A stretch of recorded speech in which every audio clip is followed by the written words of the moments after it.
भारती दिव्यांग YouTube channel 1 2 3 दिव्यांग हैं हम, हारेंगे ना हम, दुनिया को दिखा देंगे हम में है कितना दम। हेलो दोस्तों, स्वागत करते हैं आपका अपना ही यूट्यूब चैनल भारतीय दिव्यांग यूट्यूब चैनल पे। और सुबह की ताज़ा तरीन खबरों के साथ हाजिर हूँ आपका दोस्त अमर। तो चलिए स्टार्ट करते हैं आज की ताज़ा तरीन खबरें।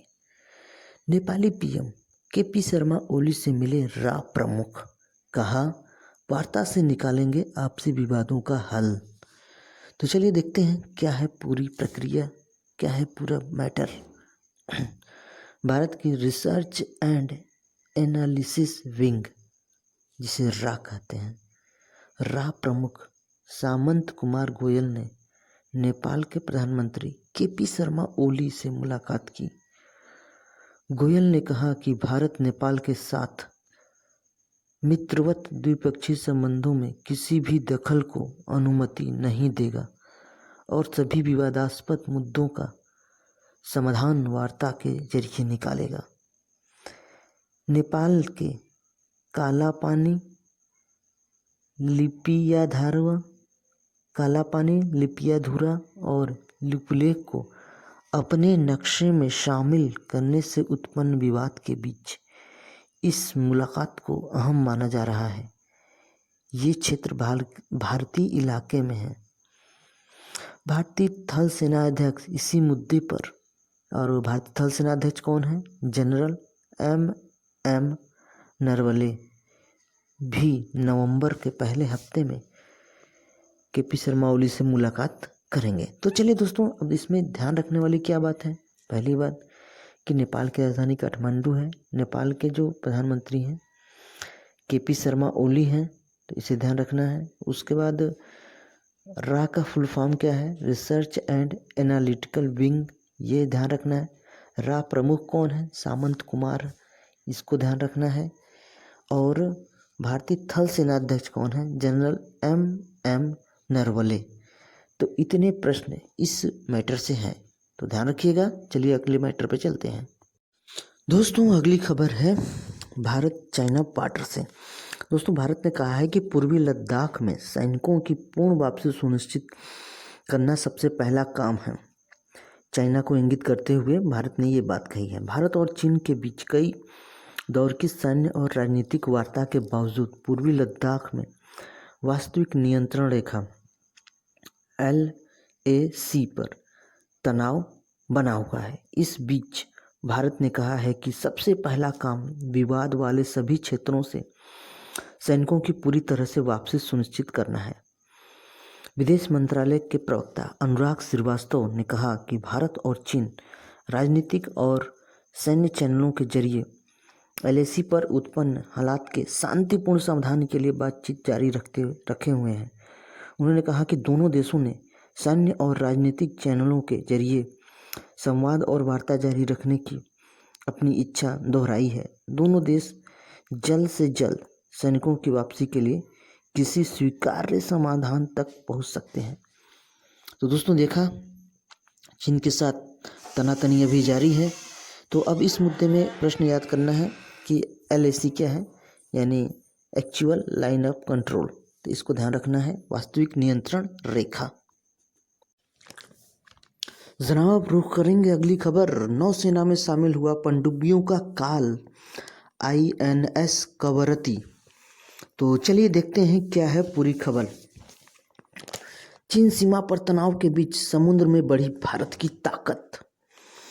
दोस्तों, पूर्वी लद्दाख में चीन के साथ जारी तनाव के बीच भारत अब समुद्र में भी अपनी स्थिति मजबूत कर रहा है। इसी कड़ी में सेना प्रमुख MM नरवले ने आंध्र प्रदेश के विशाखापट्टनम में भारत में तैयार पनडुब्बी रोधी प्रणाली से लैस INS कवरती को नौसेना में शामिल किया। इसकी खासियत है कि यह रडार की पकड़ में नहीं आता।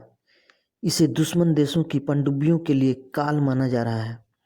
INS कवरती के बेड़े में शामिल होने से नौसेना की ताकत में और भी अधिक इजाफा होगा।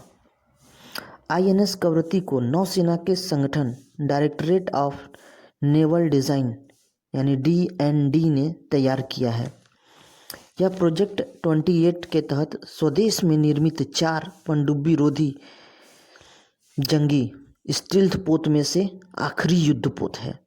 इससे पहले नौसेना को ऐसे ही 3 युद्धपोत INS कमोर्ता, INS कदमल और INS किल्तान सौंपे जा चुके हैं। दोस्तों फिर से ध्यान से सुनिएगा, INS कमोर्ता, INS कदमल और INS किल्तान सौंपे जा चुके हैं।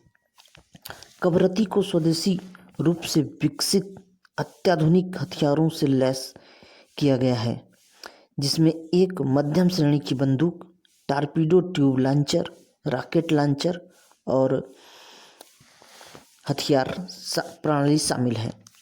नौसेना के अधिकारियों के मुताबिक INS कवरत्ती में ऐसे सेंसर लगे हैं जो पनडुब्बियों का पता लगाने और उनका पीछा करने में सक्षम है। पनडुब्बी निरोधी युद्ध क्षमता बढ़ाने के लिए पोत को एक विश्वसनीय आत्मरक्षा क्षमता से भी लैस किया गया है और यह लंबी दूरी के अभियानों के लिए बेहतरीन मजबूती भी रखता है। तो चलिए रुक करेंगे अगली खबर। दोस्तों, स्वदेशी नाग मिसाइल का अंतिम परीक्षण रहा सफल। तो चलिए देखते हैं क्या है पूरी खबर। भारत ने अपनी स्वदेशी नाग मिसाइल का अंतिम परीक्षण राजस्थान के पोखरण में सफलतापूर्वक संपन्न किया। जल्द दुश्मनों के टैंकों को तबाह करने वाली तीसरी पीढ़ी की इस एंटी टैंक गाइडेड मिसाइल को सेना में शामिल किया जाएगा। DRDO ने तैयार किया इस मिसाइल को सेना की युद्धक क्षमता में इजाफा होगा। नाग मिसाइल फायर एंड फॉरगेट, यानी यह इतनी सक्षम मिसाइल है कि एक बार दागने के बाद भूल जाइए कि दुश्मन का टैंक सामने है। यानी यह फायर एंड फॉरगेट कॉन्सेप्ट पे बनाया गया है। तो बहुत बहुत अच्छा रहा ये, और आप लोगों को ध्यान रखना है कि नाग क्या है, एक मिसाइल है जो स्वदेश निर्मित है। तो चलिए रुख करेंगे अगली खबर। दोस्तों, अगली खबर आ रही है कुलभूषण जाधव। जैसा कि आपको पता है, कुलभूषण जाधव जो पाकिस्तान के जेलों में बंद हैं और पाकिस्तान उन्हें जासूसी का आरोप लगाकर उन्हें जेल में बंद किया हुआ। तो दोस्तों, कुलभूषण जाधव की फांसी की सजा पर समीक्षा बिल को पाकिस्तान में मंजूरी। दोस्तों, पाकिस्तान की राजधानी आपको पता है इस्लामाबाद, ध्यान रखिएगा। पाकिस्तान की नेशनल असेंबली, वहाँ की जो संसद है उसका नाम है नेशनल असेंबली, की कानून और न्याय मामलों के अस्थायी समिति ने कुलभूषण जाधव की मौत की सजा को समीक्षा के लिए एक विधेयक को मंजूरी दे दी। दोस्तों, ये मंजूरी क्यों दिया गया है उसको चलिए देखते हैं। हेग स्थित अंतर्राष्ट्रीय न्यायालय ICJ यानी इंटरनेशनल चीफ जस्टिस के निर्देशों के तहत समिति ने यह निर्णय लिया है। वित्तीय